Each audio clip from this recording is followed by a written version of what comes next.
የፍርድ ቤት ውሳኔ ግለሰቦች ናቸው እንደዚህ ያጠፋሉ። ስለዚህ በመጨረሻ የሚለው ሁሉም ሰው ለጠበቃ ማግኘታቸው በቃ የተከለከለ። ሌላው ደግሞ ይቅርታ ክቡር ፍርድ ቤት ሁሉም ኢትዮጵያዊ በተደመረበት ጊዜ እኛ ለአገር የሰራን ለዚህ አገር ኢትዮጵያዊ የሚል ቃል የመጠናከር ስራ የሰራው ሰው ነው። ኢትዮጵያ የሚል ቃል ማለት ነው።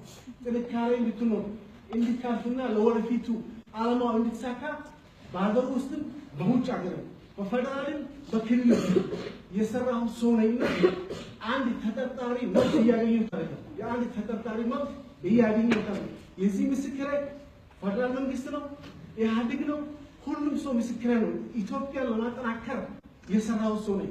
በኢትዮጵያነቱን የሚኮራ ለወደፊቱ የሚሰራ ሰው ነው።